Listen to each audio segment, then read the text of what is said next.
Que a graça, a paz e a bondade de Deus Pai, Deus Filho e Deus Espírito Santo sejam sobre as nossas vidas, sobre a vida de todo o povo do Senhor, do qual fazemos parte, espalhados sobre a face da terra. Graças a Deus por estarmos aqui nesta noite e vamos fazer a leitura da palavra, já de início, Salmo 29, Salmo de número 29. A voz de Deus na tempestade é o título deste Salmo de Davi, Salmo 29. Tributai ao Senhor, filhos de Deus, tributai ao Senhor glória e força, tributai ao Senhor a glória devida ao seu nome. Adorai o Senhor na beleza da santidade, ouve-se a voz do Senhor sobre as águas. Troveja o Deus da glória, o Senhor está sobre as muitas águas. A voz do Senhor é poderosa, a voz do Senhor é cheia de majestade. A voz do Senhor quebra os cedros, sim, o Senhor despedaça os cedros do Líbano. Ele os faz saltar como um bezerro, o Líbano e o Sirion, como bois selvagens. A voz do Senhor despede chamas de fogo. A voz do Senhor faz tremer o deserto. A voz do Senhor faz tremer o deserto de Cádiz. A voz do Senhor faz dar cria às corças e desnuda os bosques. E no seu templo tudo diz glória. O Senhor preside aos dilúvios como rei. O Senhor presidirá para sempre. O Senhor dá força ao seu povo, o Senhor abençoa com paz ao seu povo. Bendito seja o Senhor por sua palavra.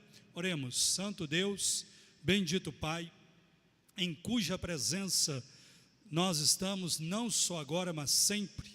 Mas agora, Senhor, de fato, de um modo especial, encontramos-nos aqui reunidos, ó Deus, para buscarmos a Tua presença, a Tua face. Sim, Senhor, a Tua face havemos de buscar. Por que havemos de buscar a Tua face? Porque Te deixas achar por aqueles que Te buscam. Por isso, o profeta diz: buscar-me-eis e me achareis, quando me buscardes de todo o vosso coração.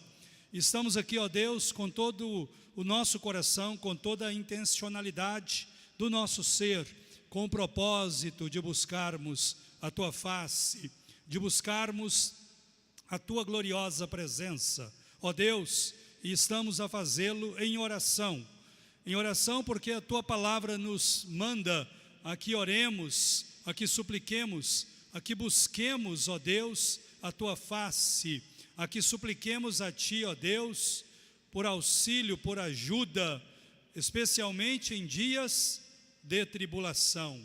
Por isso, ó Deus, cremos que Tu és o Deus Todo-Poderoso. Por isso nós, ó Deus, os Teus filhos, Te tributamos a glória e reconhecemos que toda a força está em Ti, ó Deus, pois és o Deus Todo-Poderoso. Nós Te adoramos e Te bendizemos e o fazemos na beleza da Tua santidade. Ó Rei sublime, Deus Todo-Poderoso, Deus incomparável, bendito sejas desde agora e para sempre. Em nosso Senhor Jesus, Te suplicamos e Te adoramos. Amém. Bendito seja o Senhor. Queridos, vamos entoar ao Senhor o hino 19, esse que é o Rei Sublime.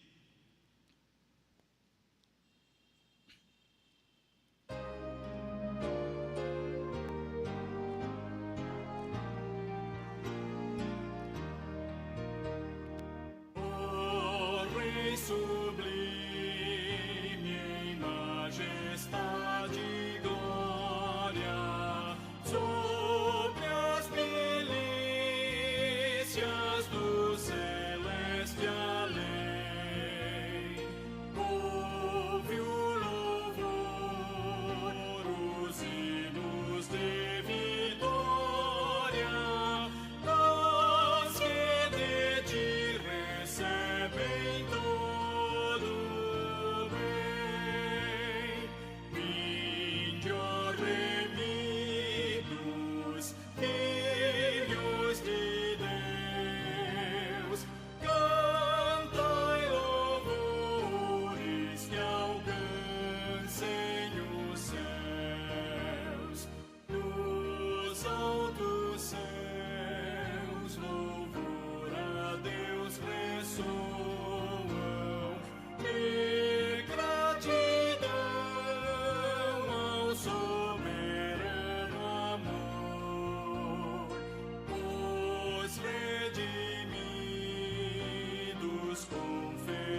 palavra do Senhor nos diz: em tudo dai graças, porque esta é a vontade de Deus em Cristo Jesus para convosco.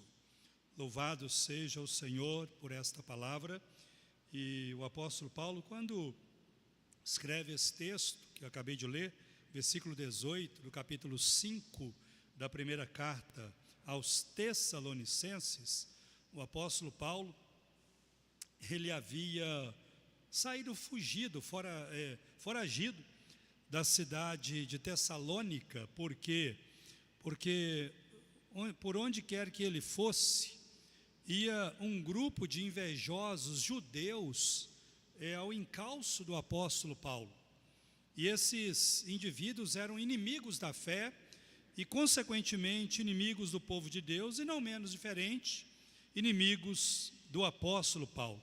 E o que eles puderam e intentaram para fazer da vida do apóstolo Paulo impossível, eles fizeram. E de tal forma que, no meio de tudo isto, o apóstolo Paulo, de toda essa animosidade, adversidade, ele lembra aos irmãos de Tessalônica que, diante de todas as circunstâncias, deveriam, junto ao apóstolo Paulo, ou com o apóstolo Paulo, dar graças, porque esta é a vontade de Deus em Cristo Jesus, sim, dar graças a Deus até quando há levantes contra nós, o povo de Deus. Sei que não é fácil darmos graça, né? Ou graças em circunstâncias assim. Às vezes é melhor darmos graças e nos custa menos quando tudo nos vai bem. Mas quando tudo nos vai mal, é mais difícil. Mas mesmo assim, há essa ordenança, que não é uma opção, de darmos graças ao Senhor em Cristo Jesus, em tudo. Nesse momento, nós vamos agradecer a Deus, pois, apesar de nós mesmos, Ele, de fato, tem cuidado de nós. Santo Deus, bendito Pai, te damos graças neste momento pelo dom da vida. A vida é uma dádiva do Senhor a nós, mortais, aqueles que nos tornamos mortais por causa dos nossos pecados. E mesmo, ó Deus, por causa dos nossos pecados, os quais fazem separação entre nós e Ti, nós não fomos abandonados a eles, aos ditames dos nossos pecados, pois enviaste o Teu Filho, nosso Senhor Jesus, para, ó Deus, nos livrar da maldição, também do pecado. E por isso damos graças a Ti, pois não tinhas nenhuma obrigação, ó Deus, de nos enviar o Teu Filho Jesus Cristo para ser o nosso libertador, mas foste servido, ó Deus, em enviar-nos o Teu Filho Jesus, e Ele se tornou o nosso libertador, e por isso estamos aqui nesta noite para buscarmos a Tua presença, e por causa disso, nós Te damos graças, ó Deus, pela disposição que colocas em nosso coração de buscarmos-Te, pois se fôssemos abandonados à nossa própria vontade, não haveria desejo em nosso coração de buscarmos a Ti, pois os desejos, ó Pai, inerentes do nosso coração, como pessoas naturais que somos, esses desejos, ó Deus, são inclinados ao pecado. Bendito sejas, ó Deus, pois não só nos libertas do poder e do domínio da escravidão do pecado, e colocas em nosso coração também de buscarmos a Ti. E o que haveremos de buscar? Haveremos de buscar, ó Deus, a Tua presença, e estamos aqui nesta noite para buscarmos a Tua presença, para buscarmos, ó Deus, uma disposição de andarmos em santidade e em novidade de vida, santidade esta sem a qual ninguém poderá um dia contemplar-Te por toda a eternidade e gozar os Teus favores. Ó Deus bendito, louvado sejas, porque também colocas em nosso coração, na nossa mente, na nossa alma, o desejo, ó Deus, de buscarmos as coisas santas que são do Teu agrado. Bendito sejas, ó Deus, por isso venhas nos santificar, ó Deus, venha santificar a nossa mente, venha santificar o nosso coração, ó Deus, a nossa alma, o nosso ser como um todo, ó Pai, em nome do Senhor Jesus. O certo é que já na cruz, o nosso Senhor Jesus, ao se entregar lá, em nosso lugar, desde lá, já iniciou-se, ó Deus, esse processo de nossa santificação, ou seja, o fato de sermos separados, ó Deus, da condenação, das mazelas, do pecado, para Ti. E não só isso, ó Deus, mas também separados de tudo demais que não é do Teu agrado. Por isso, ó Deus, Te damos graças, porque lá na cruz, nós já estávamos sendo, ó Deus, separados e consagrados a Ti por nosso Senhor e Salvador Jesus Cristo. Te damos graças, ó Deus, por obra tão grandiosa em nosso favor. E também Te damos graças, porque, ó Deus, Tens nos dado a vida, Tens nos dado a saúde, e na ausência, ó Deus, de uma saúde mais arrojante, Tens nos dado, ó Deus, condições para que os nossos problemas físicos, ó Deus, a ausência de uma saúde mais pungente, Tens nos dado as condições para que esses problemas sejam dirimidos, como por exemplo, através de medicamentos, os quais Tens nos dado condições de comprá-los, e por isso também nós Te damos graças porque cuidas, ó Deus, não só da nossa vida espiritual, mas igualmente cuidas, ó Deus, da nossa vida física. Tens cuidado do Teu povo, tens suprido todas e cada uma das necessidades, não dos nossos caprichos, mas das necessidades do Teu povo. E por isso, ó Deus, nós Te damos graças, pois Tens cuidado de nós, por amor ao Teu nome, em nosso Senhor Jesus Cristo. Te tributamos toda a gratidão, desde agora e para sempre. Amém. Meus queridos, continuemos ainda a ler mais uma passagem da palavra do Senhor, agora em Colossenses 4, carta aos Colossenses, capítulo 4, a partir do versículo 2, Colossenses 4, a partir do versículo 2, perseverai na oração, vigiando com ações de graças, suplicai ao mesmo tempo também por nós, para que Deus nos abra porta à palavra, a fim de falarmos do mistério de Cristo, pelo qual também estou algemado, para que eu o manifeste como devo fazer. Portai-vos com sabedoria para com os que são de fora, aproveitai as oportunidades. A vossa palavra seja sempre agradável, temperada com sal, para saberdes como deveis responder a cada um. Louvamos a Deus por sua palavra. Pode assentar-se. Louvado seja o Senhor.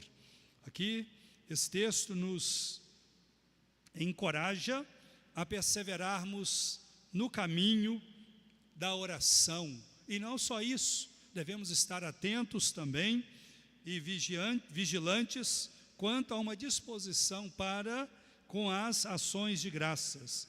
E devemos suplicar a Deus, no caso aqui o apóstolo pede à igreja dos Colossenses, para que esta intercedesse, suplicasse a Deus por ele, para quê? Para que portas fossem abertas ao apóstolo Paulo. Quais portas? A pregação da palavra. Interessante que, neste caso aqui, ele não pede à igreja para que orasse para ele ser liberto da prisão. Ele estava preso. Ele estava preso no seu primeiro aprisionamento em Roma. Bem verdade que era uma prisão domiciliar, mas era uma prisão, na qual ele ficou não menos, lá em Roma, nessa primeira prisão, não menos do que 2 anos, detido numa casa que ele mesmo, segundo as autoridades romanas, deram a ele nesse privilégio, ele mesmo alugou e pagava o aluguel ali, mas custodiado diariamente por soldados romanos. Inclusive, a guarda de elite do imperador, chamada guarda pretoriana. Elementos dessa guarda custodiava ali o apóstolo Paulo, e ele suplica à igreja para que intercedesse por ele, para que ele tivesse oportunidade ali, mesmo limitado fisicamente, pois estava prisioneiro, para que ele pudesse pregar a palavra. Olha que interessante, ele estava algemado, mas a palavra de Deus não. Ele estava algemado, mas a boca dele não estava impedida de ser aberta e proclamar a palavra do Senhor. Você vê que aí no versículo 13 ele fala isso, pelo qual também estou algemado, o qual que é o mistério de Cristo. Qual o mistério de Cristo? É que através do Evangelho, Deus revela a sua graça salvadora a homens e mulheres, tanto dentre os judeus, conforme a outras nações também. E ele deseja que ele pudesse fazer com que esse mistério fosse manifesto, ou seja, fosse proclamado, se desse a conhecer. Interessante, não, meus irmãos? Ele poderia perfeitamente pedir: irmãos, orem por mim, porque eu não vejo a hora de me ver liberto desse aprisionamento. Seria legítimo ele fazer isto. No outro local, ele pede oração à igreja de Roma, por exemplo, para que ele fosse liberto dos rebeldes judeus que queriam matá-lo. Mas aqui ele pede para algo muito mais nobre do que a sua libertação. Que algo mais nobre é esse? A proclamação do Evangelho. E devemos, portanto, meus irmãos, em toda circunstância, suplicar a Deus para que Ele nos dê oportunidade, autoridade para falarmos do Evangelho a tempo e, diga-se, a fora de tempo também. Meus amados, vamos cantar mais um hino ao Senhor, hora bendita, hora de oração. Vamos cantar o hino 127.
Bendita hora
Graças a Deus. Queridos, neste momento vamos estar intercedendo de forma humilde, suplicante, em favor dos irmãos que estão doentes. Nosso irmão Osmar, que sempre tem uma saúde delicada. Nossa irmã Neuza Camada. Nossa irmã Dione, que passou recentemente por uma cirurgia no rim. Para Deus estar restaurando a saúde da nossa irmã. Continuar orando também pelo nosso irmão James. Graças a Deus ele recebeu alta. Falei para vocês aqui semana passada, né, que o James ele é um transplantado dos 2 rins. Inclusive um dos rins foi doado pelo pai dele e os rins deixaram de funcionar, lamentavelmente, de modo que ele está precisando está fazendo hemodiálise, para que Deus venha dar graça a ele, força e ânimo. James tem aproximadamente, eu acho que uns 40 anos, uma luta essa situação, mas cremos em um Deus todo-poderoso que sustenta o aflito. E vamos estar orando também pela nossa irmã Penha, para que Deus venha estar restaurando a saúde da nossa querida irmã. E orar também nesse momento. Amanhã, se Deus quiser, estarei tendo a oportunidade de partilhar uma palavra de esperança a uma tripulação em um barco que vai estar atracado no porto aqui do outro lado da poça, né? Se Deus quiser, depois do almoço, vou estar lá partilhando nessa embarcação a palavra de Deus, levando a palavra de esperança e também uma palavra de oração ali, a tripulação que estará ali para me recepcionar. Que os irmãos intercedam para que Deus nos dê ali uma boa palavra e ao mesmo tempo também nos dê autoridade espiritual para levar ali esperança àqueles ouvintes. Vamos orar.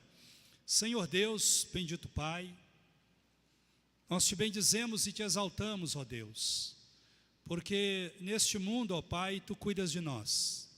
E é certo que enquanto, ó Deus, o teu Filho, nosso Senhor Jesus Cristo, ó Pai, não venha restaurar a ordem, ó Deus, na que nós estamos, este mundo, ó Deus, que foi profundamente afetado pela queda, pelo pecado. Cremos que um dia este mundo vai ser restaurado e que os redimidos, os eleitos, estaremos neste mundo, ó Deus, gozando da Tua glória e da Tua presença para todo sempre. Aliás, em um novo céu, em uma nova terra, nos quais há de habitar a justiça, e a Tua presença será contígua neste lugar, ó Deus, e nós, nesse momento apoteótico, glorioso, estamos a esperar. Não mais adoeceremos, não mais seremos afligidos por tantas doenças que assolam e assaltam, ó Deus, e solapam o nosso corpo. Neste mundo ainda, ó Pai, em queda, estamos sujeitos a essas variações da nossa saúde.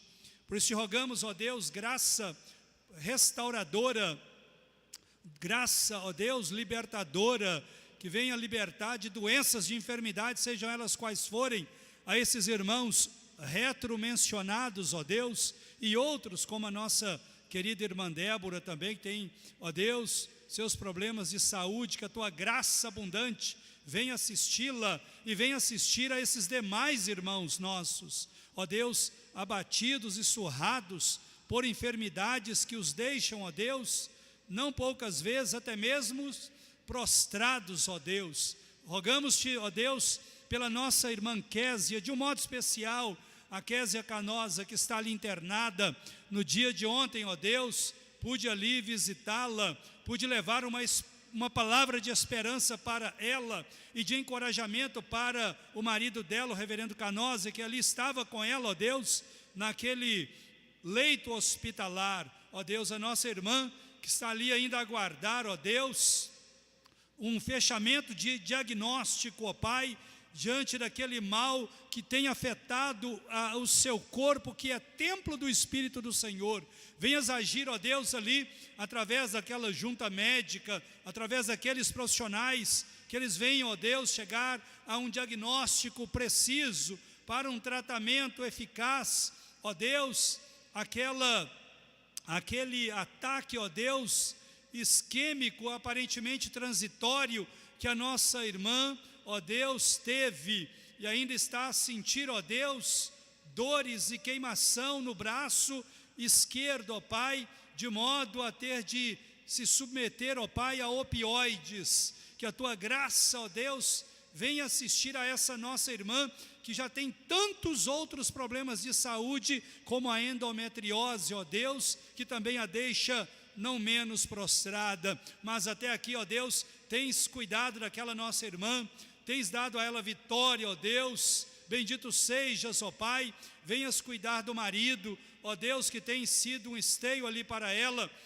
Venhas abençoar o pai dela, o presbítero Lúcio, que a tem amparado também, e tenhas compaixão, ó Deus, dos seus 2 pequenos filhinhos, os quais ela muitas vezes não tem condições de carregá-los no colo, no braço, ó Pai, por causa de contínuas dores. Em nome do Senhor Jesus, venhas realizar algo poderoso na vida desta nossa querida, como nos demais irmãos mencionados, ó Deus. E quanto a essa missão de amanhã, que tens nos aberto esta porta de ali, ó Deus, naquela embarcação, de compartilhar, ó Deus, a Tua palavra, aquela tripulação, que o Teu Espírito Santo esteja desde já a preparar tudo ali, a preparar, ó Deus, as circunstâncias e aquele momento em que ali estaremos partilhando a palavra de salvação, a palavra de libertação, que é o Evangelho, que é o poder de Deus para a salvação de todo aquele que nele crê, tanto de judeus quanto de não-judeus. Nós cremos nisto, ó Deus, e ao incluir também, ó Deus, nesta oração, faço, ó Pai, aqui menção dos nossos vizinhos aqui, os idosos aqui do lar samaritano, desse abrigo, ó Deus, que há décadas, ó Deus, há mais de 8 décadas, tem ali abrigado, ó Deus, dezenas e até mesmo centenas e centenas de idosos, alguns que por opção, ó Deus, vieram para cá, outros que foram trazidos, ó Pai, pelos seus familiares, de uma forma ou de outra.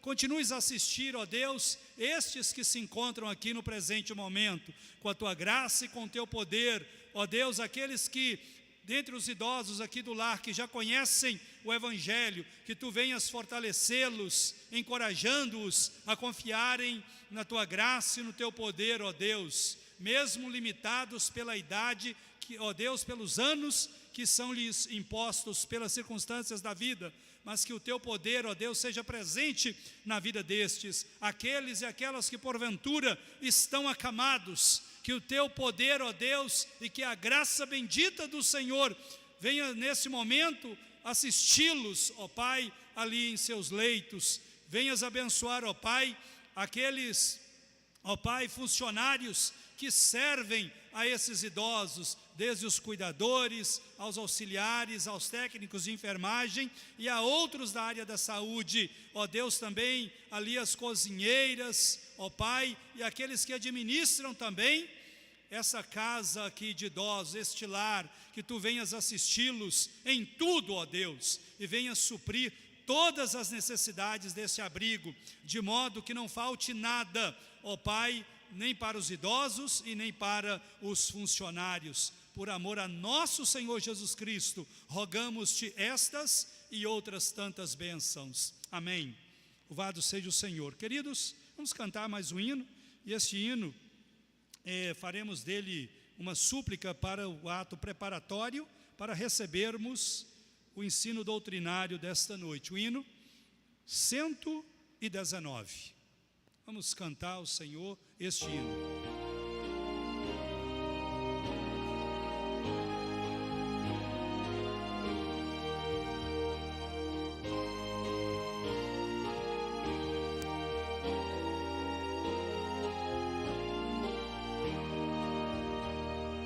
Fala, Deus, agora pela pregação, despertando em todos santa inspiração. Vem pelo Evangelho almas despertar, os remidos todos vem santificar. Manda a tua igreja mais poder, Senhor, pela boa nova do teu pregador.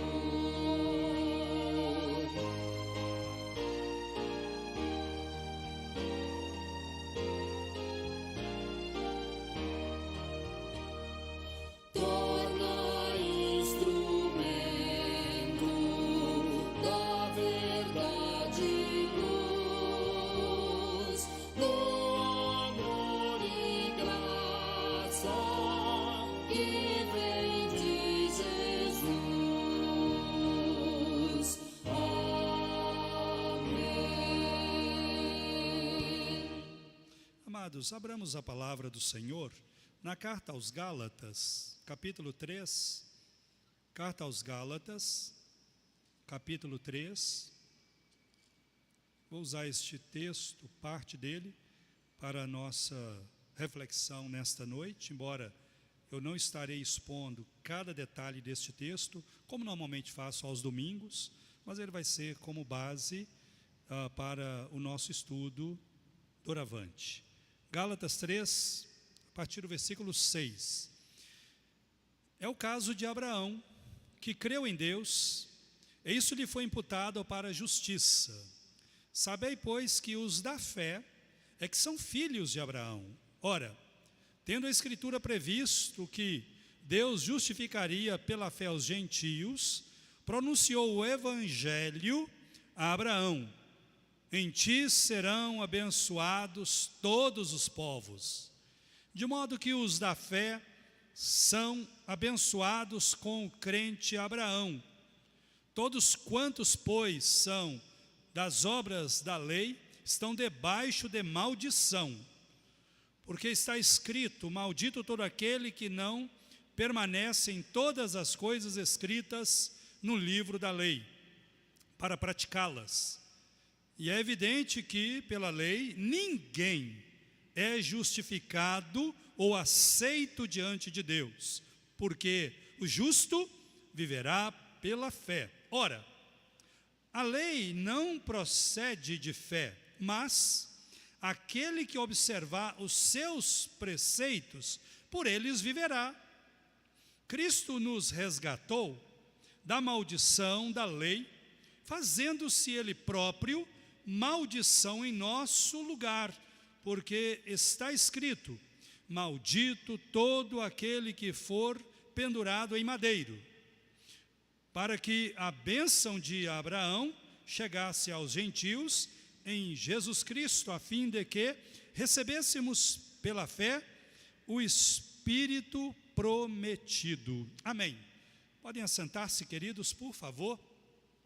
Louvado e exaltado seja o Deus de toda graça. Queridos, nós temos considerado, à luz da palavra de Deus e do que há de melhor na tradição reformada ou calvinista, à luz do símbolo de fé de Westminster, ou seja, da confissão de fé de Westminster, que nada mais, nada menos é uma interpretação das doutrinas das Sagradas Escrituras e organizado de forma sistematizada, já que a Bíblia não as doutrinas não estão na Bíblia Sagrada sistematizadas, mas as doutrinas são encontradas dentro das passagens narrativas das Sagradas Escrituras. E os teólogos, ao estudarem com acuracidade, com desvelo, com zelo e com entendimento e santo temor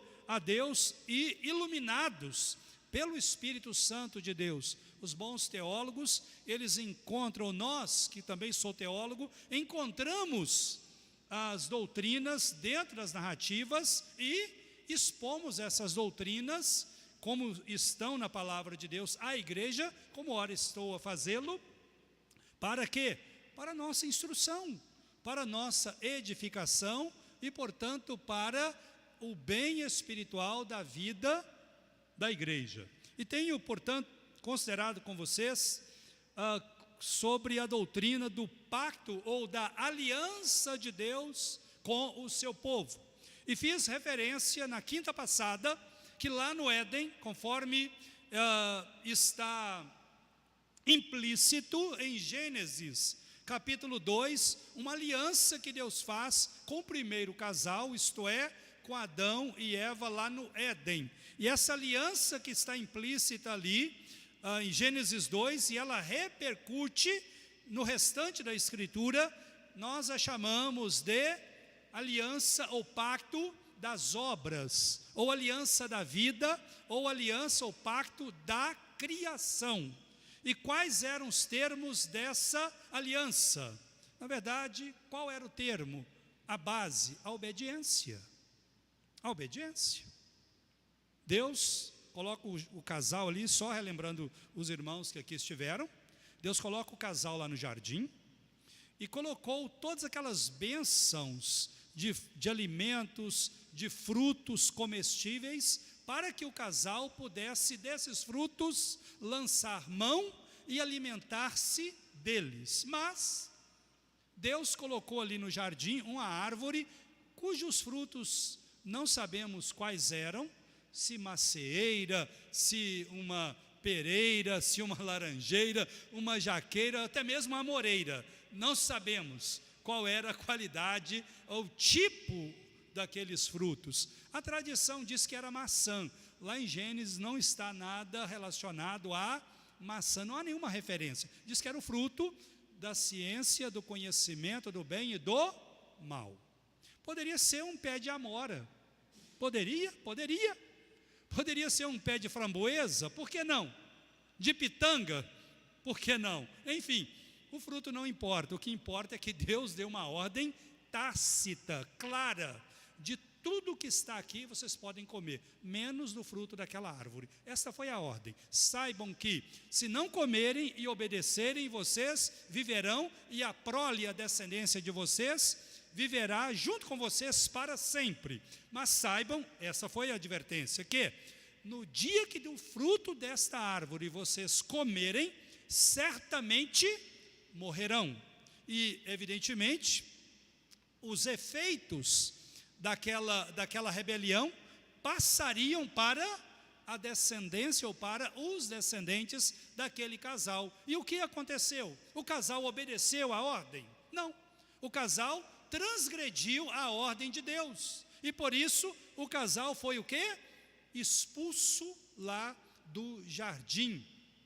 E falei com vocês que lá, antes de expulsar o casal do jardim, Deus fez ali a primeira promessa, o que é chamado na teologia de o proto-evangelho. O que é o proto-evangelho? É a primeira promessa de redenção a pecadores feita na Sagrada Escritura, que está onde? Em Gênesis capítulo 3, versículo 15, que da semente da mulher nasceria o qual esmagaria a cabeça da serpente. Que serpente é essa? Aqui representa essa serpente, a Satanás. Mas esta serpente lhe feriria o calcanhar. O que isso quer dizer? Está fazendo referência da morte de nosso Senhor lá na cruz. E mesmo ele, com o calcanhar ferido pela serpente, ele esmagou a cabeça da serpente, ele derrotou lá na cruz principados e potestades, e conquistou-nos, a nós homens e mulheres, a redenção. Então a primeira promessa de redenção, chamada proto-evangelho, não esqueçam, Gênesis 3, versículo 15. E vimos que, portanto, o casal, nesse chamado pacto das obras, ou pacto da criação, ou pacto da vida, o casal falhou. Se eles tivessem obedecido à lei de Deus, pela lei eles teriam vida. Tanto que o apóstolo Paulo faz reminiscência a esse pacto aqui, conforme está aí no texto que acabei de ler, em Gálatas, capítulo 3, ele diz aí o versículo 12, ora, a lei não procede de fé, mas aquele que observar os seus preceitos, por eles viverá.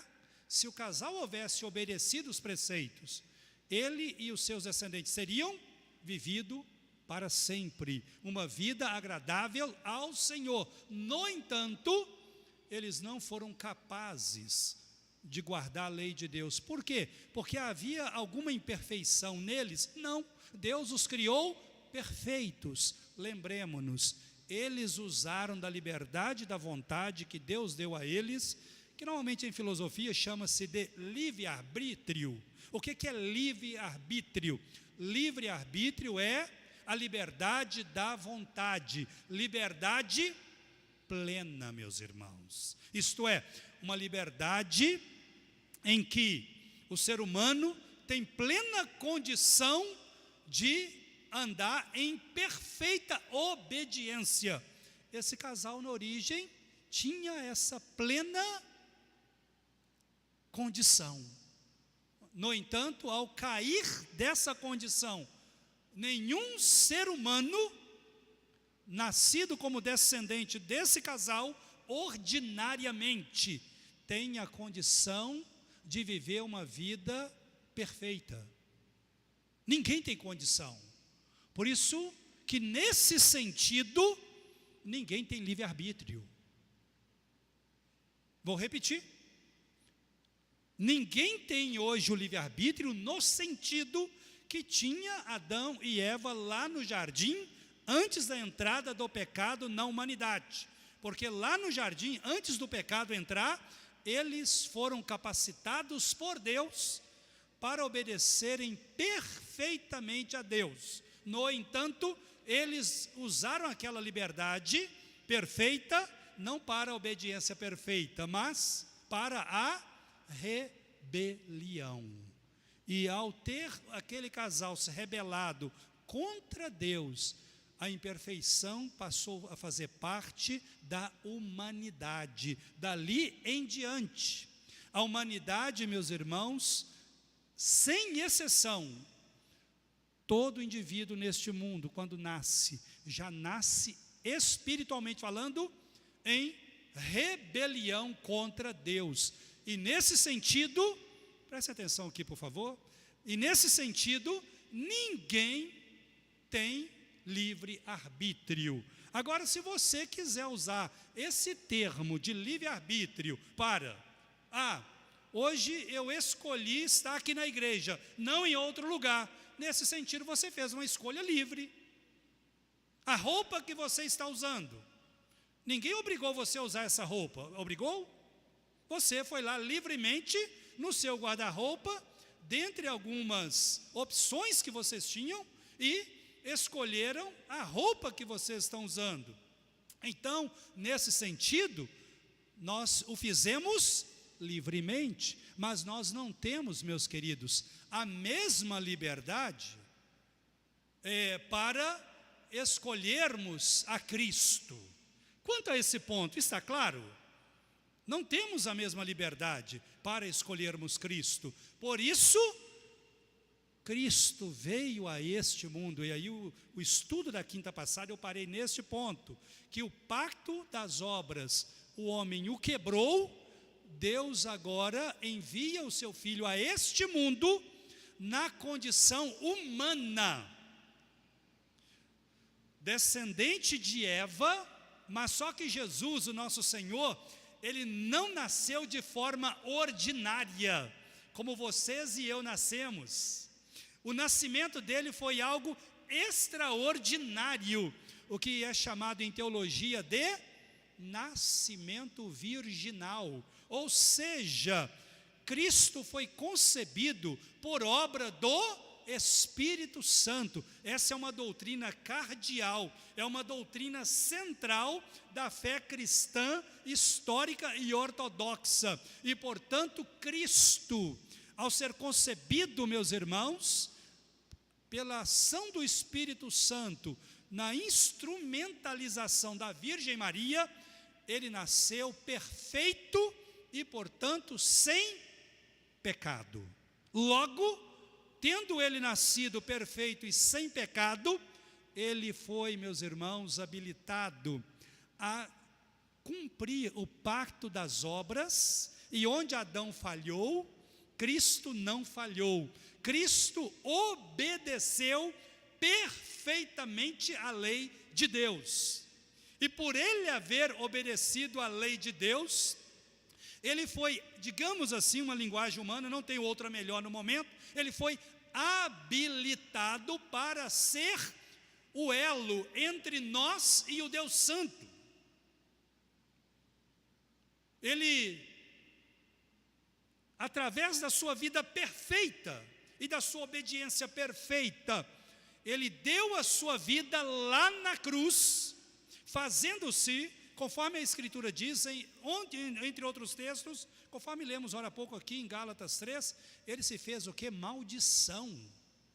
Maldito em nosso lugar, porque a lei preconizava: maldito todo aquele que for dependurado no madeiro.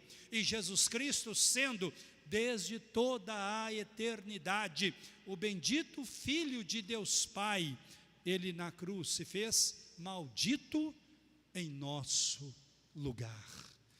E ele, queridos, cumpriu cabalmente a lei de Deus. Por isso, ele veio, meus irmãos, através do seu sangue derramado em nosso lugar. Ele veio trazer-nos um novo pacto, o que nós chamamos de o pacto ou a aliança da graça. Essa aliança que é feita, meus irmãos, entre Cristo e o Pai, entre Cristo e a primeira pessoa da Santíssima Trindade, sendo Jesus o nosso representante neste pacto. Por isso que o apóstolo Paulo, escrevendo a Timóteo, na primeira carta, no capítulo 2, no versículo 5, ele diz que só há um único mediador entre Deus e os homens, a saber, Cristo Jesus. Ele é o nosso único mediador. Logo, ele é o mediador desse novo pacto. E, meus amados, falando desse novo pacto, na nossa confissão de fé, diz assim, no capítulo 7, parágrafos 5 e 6, esse pacto, no tempo da lei, não foi administrado como no tempo do Evangelho. Sob a lei, foi administrado por meio de promessas, profecias, sacrifícios, da circuncisão, do cordeiro pascal e de outros tipos e ordenanças dados ao povo judeu. Tudo prefigurando Cristo que havia de vir. Por aquele tempo que se chama de o Antigo Testamento, essas coisas, pela operação do Espírito Santo, foram suficientes e eficazes para instruir e edificar os eleitos na fé no Messias prometido, por quem tinham plena remissão dos pecados e a salvação eterna. Sob o Evangelho, quando Cristo, a substância, ou seja, o cumprimento de todas as promessas, foi manifestado, as ordenanças pelas quais esse pacto é dispensado são a pregação da palavra e a administração dos sacramentos, do batismo e da ceia do Senhor. Por essas ordenanças, ou sacramentos, o batismo e a ceia do Senhor, posto que poucas em número e administradas com simplicidade e menos glória externa, o pacto é manifestado com mais plenitude, evidência e eficácia espiritual a todas as nações, isto é, aos judeus, bem como aos não-judeus. Isso é chamado de o Novo Testamento, ou o Novo Pacto. Não há, pois, dois pactos da graça diferentes em substância, não, mas um e o mesmo pacto sob duas administrações diferentes, a administração da antiga aliança e a administração da nova aliança. Resumindo todo este rico parágrafo aqui, meus irmãos, quando estudamos o Antigo Testamento, nós vemos, por exemplo, que desde Abel, que foi um homem piedoso, que viveu num período muito longínquo nosso, Deus estabeleceu princípios culticos que deveriam ser oferecidos a ele. Por exemplo, Abel, ele vai e oferece um sacrifício ao Senhor. Lembram disso? Conforme está em Gênesis capítulo 4, ele pegou o que havia de melhor do seu rebanho e sacrificou a Deus aquilo, como uma oferenda. Aquilo foi agradável ao Senhor. E aquilo já era o quê? Uma prefiguração do Cristo como Cordeiro, que milênios depois desse sacrifício que Abel ofereceu a Deus de um cordeiro, Cristo haveria de vir ao mundo como, na linguagem profética, o Cordeiro de Deus que tira o pecado do mundo, ou o pecado no mundo. Não foi isso que disse o profeta João Batista? Eis aí o Cordeiro de Deus que tira o pecado do mundo. Interessante que Abraão, que o apóstolo Paulo faz referência aqui em Gálatas, e várias outras passagens das Sagradas Escrituras, tanto do Antigo quanto do Novo Testamento, falam desse homem que é o nosso antepassado na fé, chamado amigo de Deus e pai dos crentes. Ele ofereceu um sacrifício ao Senhor, lá no monte da providência. Lembram disso? Ou do monte da provisão. Lá estava ele e estava o seu filho Isaque. Deus havia dado aquela ordenança a Abraão para ele subir lá no monte Moriá e numa daquelas regiões do Moriá oferecer o filho de Abraão, o único filho da promessa, a Deus. Claro que Deus não queria nenhum sacrifício humano ali. Deus queria simplesmente testar, provar a fé de Abraão. E Abraão, evidentemente, que ele passou no teste. Não pelo fato dele ter matado o filho, porque Deus não deixou que ele o fizesse, mas ele estava até disposto a fazê-lo. E quando lá estavam ele e o filho, e ele amarra o filho dele, o Isaque, no altar, e o filho pergunta: pai, onde está o cordeiro? Cadê o sacrifício? Vocês se lembram o que Abraão disse? O Senhor proverá. O Senhor proverá.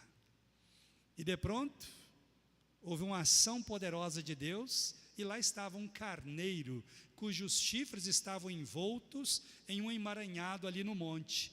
Abraão retira o filho dele do altar, e o filho dele é substituído por aquele carneiro.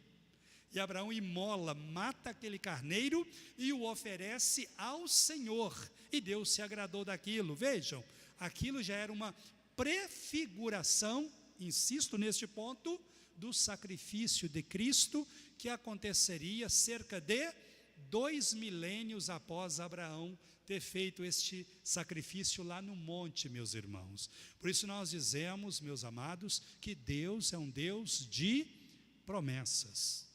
Deus havia prometido, meus amados, anos antes a Abraão, primeiro havia afirmado: em ti serão benditas todas as famílias da terra. E a pergunta é: como? Como que todas as famílias da terra seriam benditas ou abençoadas em Abraão? na verdade, era através do descendente de Abraão que todas as famílias seriam abençoadas. Não refiro-me a Isaac, mas aquele que também foi descendente de Isaac, Jesus Cristo. Ele, meus amados, ele é aquele que veio para que todas as nações, quando creem nele, sejam abençoadas. Por isso que lá em São João, capítulo 8, quando há aquela altercação, aquela disputa entre o Senhor Jesus e os fariseus, ali os fariseus chamam Jesus de bastardo, e Jesus volta-se para eles, os quais se achavam filhos de Abraão, e Jesus pergunta-lhes, em outras palavras, como que vocês podem afirmar que são filhos de Abraão? Abraão obedeceu a Deus, Abraão creu em Deus. Em outras palavras, Abraão andou na presença de Deus. Como que vocês afirmam serem filhos de Abraão, sendo que o coração de vocês é homicida? Vocês querem me matar. Sabem quem é o pai de vocês? É o diabo. Por que o diabo? Porque ele é homicida, desde o princípio, e pai da mentira. Agora vejam, disse Jesus a esses fariseus, Abraão viu o meu dia e se alegrou. Ao que esses religiosos voltam-se para Cristo e perguntam, como que pode? Você nem 50 anos ainda tem? E diz que Abraão viu o seu dia e se alegrou.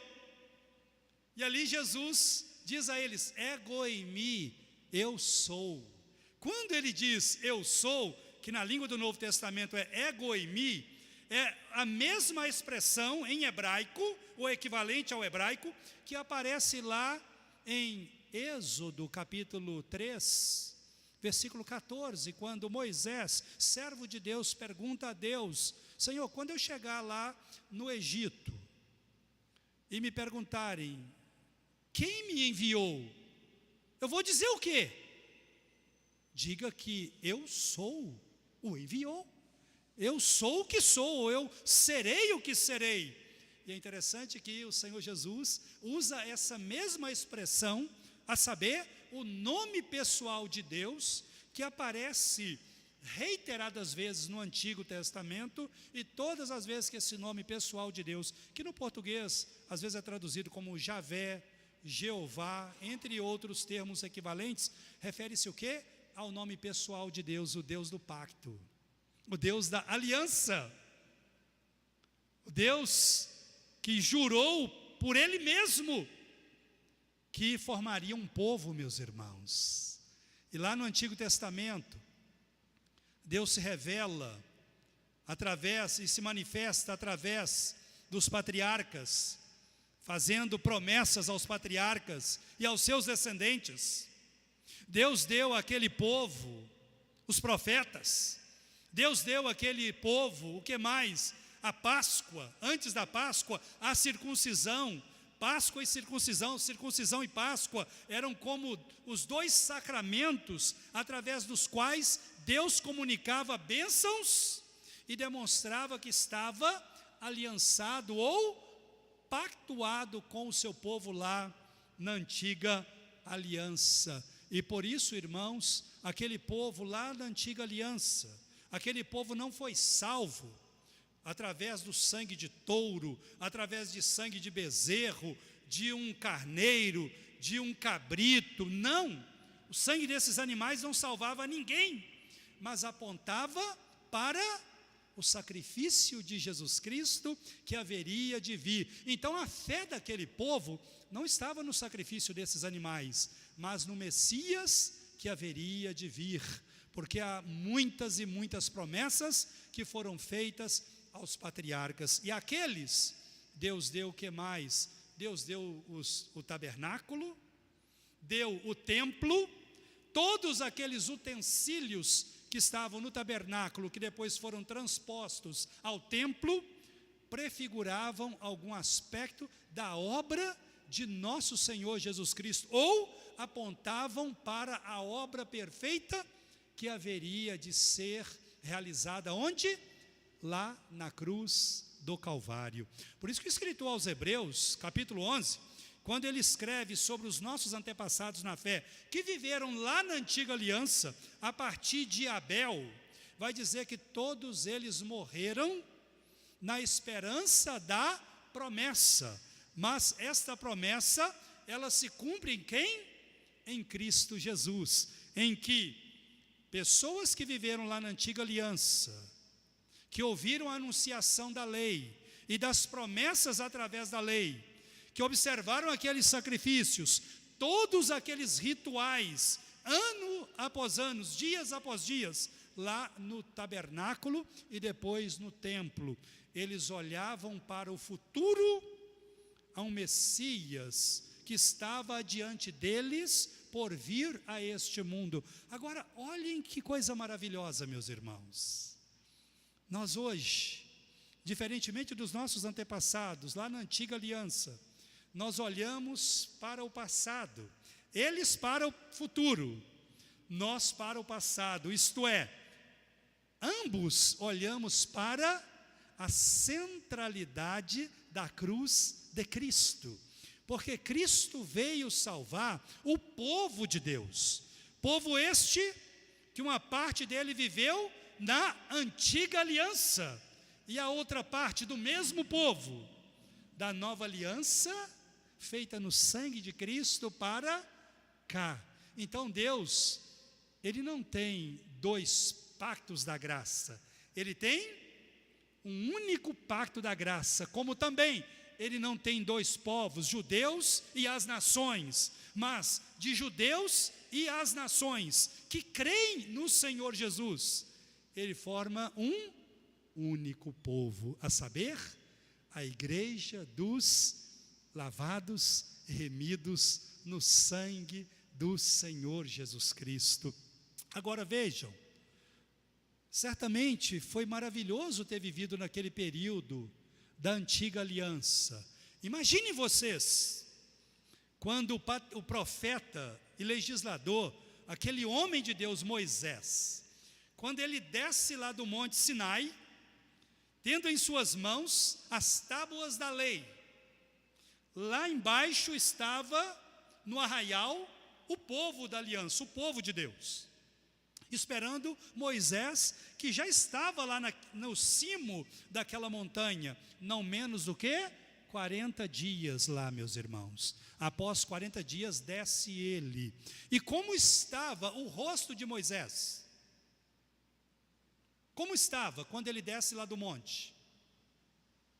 Estava fulgurante, com uma glória presente ali no rosto, de modo que o povo não conseguia contemplar o rosto de Moisés, ele tinha de colocar um véu no rosto. Gente, aquilo foi algo glorioso.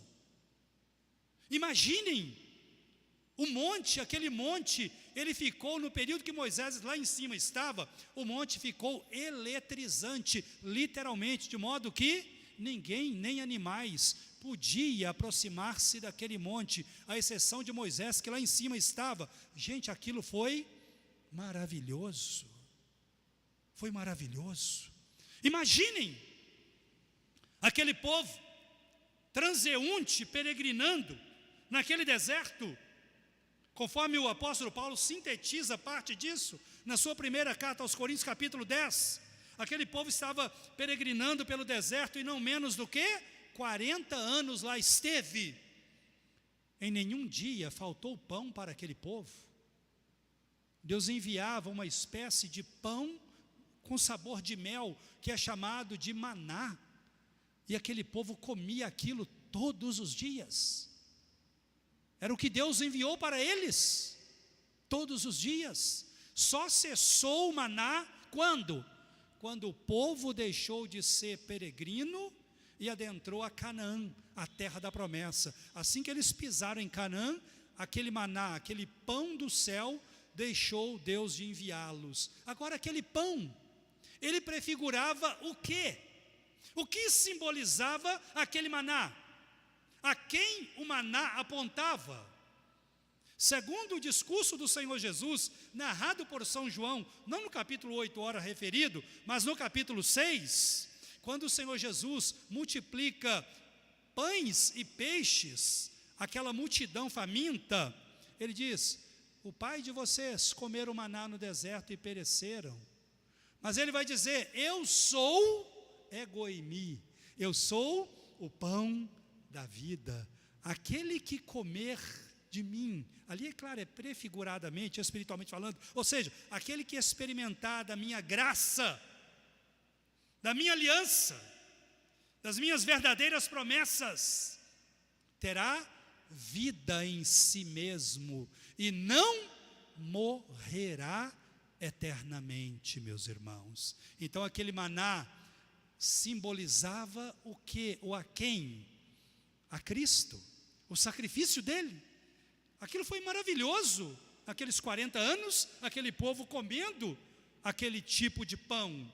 Não obstante, o povo tinha sede naquele deserto, e havia uma rocha ali, que no meio daquele deserto, embora no deserto haja alguns oásis, mas em parte daquela peregrinação não havia tantos oásis para aquele povo se abastecer. Então havia uma espécie de rocha que os acompanhava, tanto que Deus ordenou a Moisés para que falasse à rocha, para que dela vertesse água. E chegou um momento que Moisés estava tão cansado, tão estafado daquele povo, que aquele povo estressou Moisés de tal forma, que era um povo rebelde, um povo incrédulo, um povo desobediente, que mesmo Deus fazendo milagres como nunca antes havia feito, diante dos olhos deles, como as 10 pragas no Egito, aquilo nunca tinha acontecido antes, meus irmãos, e aquele povo viu tudo aquilo, e aquele povo, ao invés de agradecer a Deus, por Deus ter feito daquele povo, e não de outro povo, o povo do Senhor, aquele povo era um povo ingrato, povo rebelde, cheio de murmuração. E então Moisés, chegou um momento que ele se cansou daquilo, e ao invés dele falar à rocha, para que a rocha vertesse água, ele pegou o cajado e, com fúria, golpeou a rocha, e aquilo não caiu bem aos olhos do Senhor Deus, porque Moisés desobedeceu a ordem de Deus, que era falar e não golpear a rocha. E por causa disso, na sequência, mais à frente, Deus manda Moisés subir a um outro monte, e lá daquele monte, o Monte Nebo, ele avistou toda a terra, e lá naquele monte, Deus matou Moisés. Moisés avistou a terra da promessa, Canaã, a Canaã física, onde hoje é parte da Palestina e do território de Israel, mas ele não pôde pisar naquele momento na terra da promessa. Curioso, né? Ele só pisou ali, naquela terra, cerca de 1500 anos depois. Vocês sabiam disso? Lá em São Mateus capítulo 17, o Senhor Jesus Cristo, lá no monte da transfiguração estavam ele, os apóstolos Pedro, Tiago e João, e lá no monte se apresentam 2 figuras do Antigo Testamento. Quem? Moisés e Elias. Então lá naquele momento Moisés pisou a terra da promessa. Mas o que eu digo, meus irmãos, aquela rocha, ela prefigurava, sabe quem? Jesus. Jesus. E o apóstolo interpreta isso, o apóstolo Paulo, em 1 aos Coríntios capítulo 10, ele vai dizer que aquela rocha era Cristo. Aquela coluna de fogo que havia durante a noite para que o povo não morresse de frio no deserto, prefigurava quem? Cristo.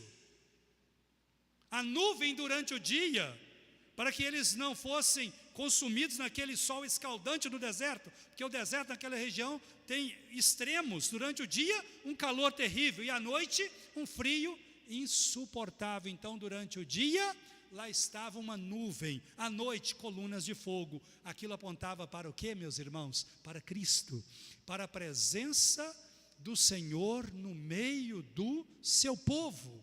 então todos esses símbolos, todos esses elementos apontavam para Cristo, para o Cristo que haveria de vir. Então, finalizando essa nossa reflexão, quando aqueles hebreus, aqueles judeus lá na antiga aliança, quando eles, no período da lei, aqueles sacrifícios eram apresentados diante de Deus, a esperança deles de remissão de pecados, de vida eterna, vida abundante, vida abençoada, não estava no sacrifício daqueles animais, mas naquele ao qual os animais, ou para o qual os animais apontavam, ou seja, para a vinda do Messias, para a vinda do Senhor Jesus. E foi maravilhoso tudo aquilo, meus irmãos.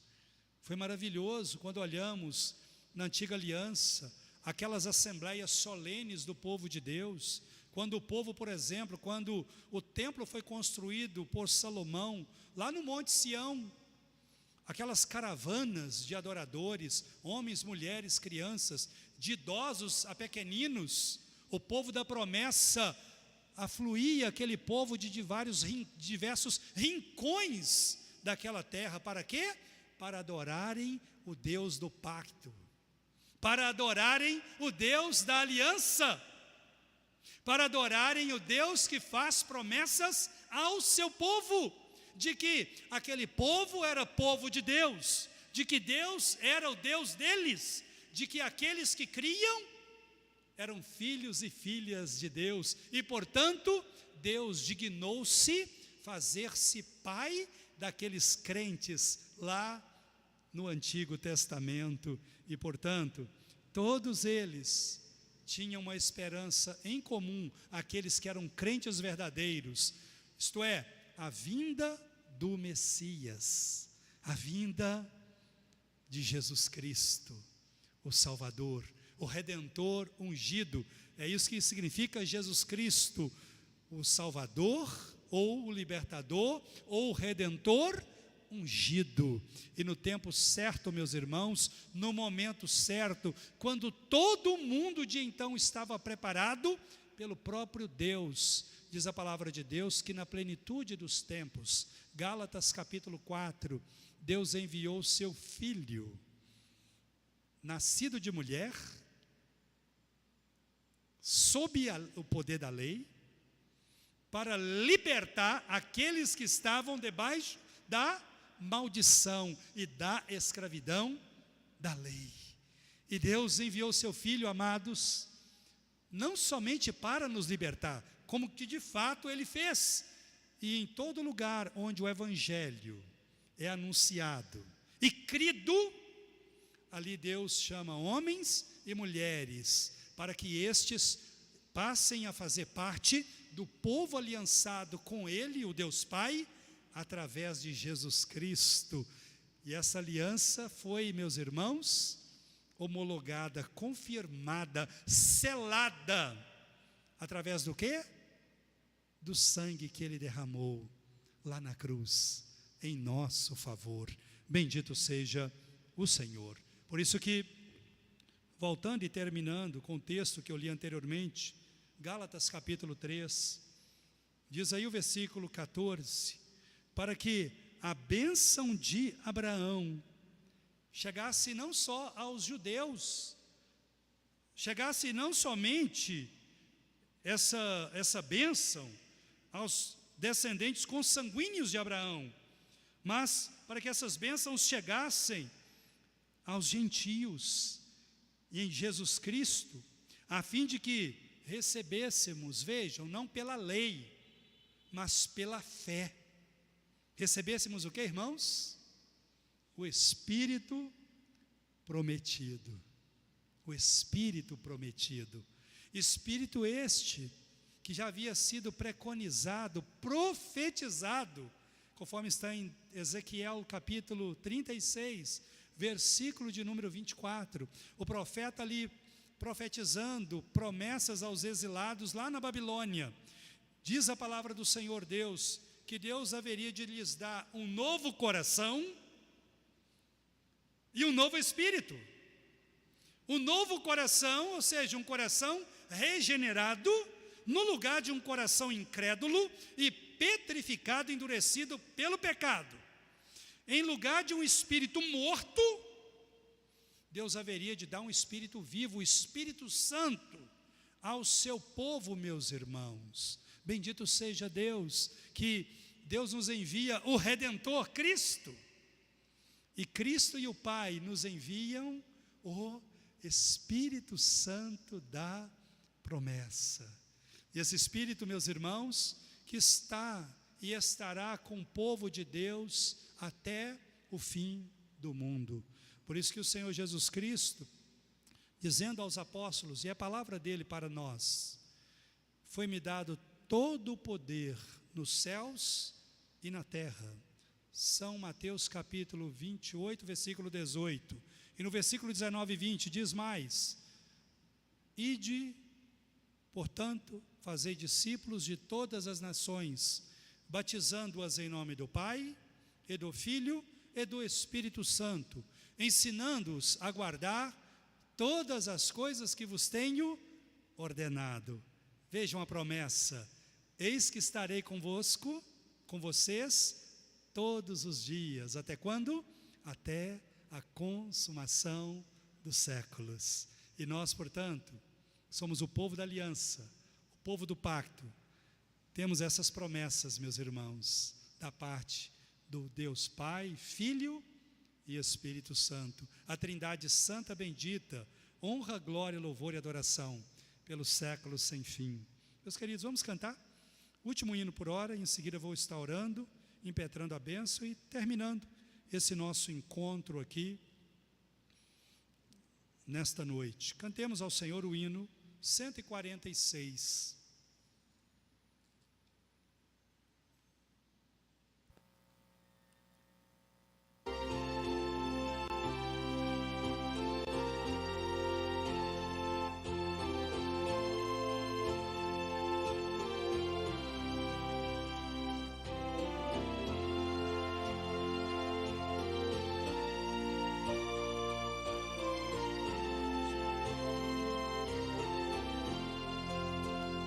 Oh, quão preciosa e rica promessa de Jesus Cristo, celeste Rei, ao que confia na sua graça, diz Ele: nunca te deixarei. Oh, não temas, oh, não temas, pois eu contigo sempre serei. Oh, não temas, oh, não temas, porque eu nunca te deixarei.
Oremos. Senhor Deus, Pai bendito, te louvamos por esse momento aqui, reunidos, ó Deus, orando e buscando Tua presença, e demais, ouvindo também, ó Pai, o ensino da Tua palavra. Que o Teu Espírito Santo aplique estas verdades que ora acabamos de ouvir aos nossos corações, ó Deus. Queiras, ó Pai, abençoar cada um aqui presente, aqueles, ó Pai, que estão a nos acompanhar por essa transmissão neste momento. Ó Deus bendito, tomes cada um em Tuas mãos. Ó Deus, tome os que aqui diante de mim estão, nas Tuas mãos, sustendo com a Tua graça, abençoando em todas as suas necessidades, ó Deus, conduzindo-os sob os Teus cuidados por este mundo, Senhor. E agora, Pai, leve os amados em retorno, em paz, aos seus lares, guardados e protegidos nas Tuas mãos fortes e poderosas. Queiras conceder-nos um restante de noite abençoado na Tua bendita e maravilhosa presença. E livra o Teu povo de todo mal, por amor ao Senhor Jesus, nós oramos assim. E que o grande amor de Deus, o nosso eterno bendito Pai, que a graça bendita e inaudita de Jesus Cristo, o eterno Filho de Deus Pai, o amado das nossas almas, que a comunhão, a alegria, a amizade e o poder do Santo Espírito de Deus repousem sobre as nossas vidas, sobre a vida de todo o povo eleito e amado do Senhor, espalhado sobre a face da terra, não só hoje, mas para todo sempre. Amém. Vão em paz, queridos.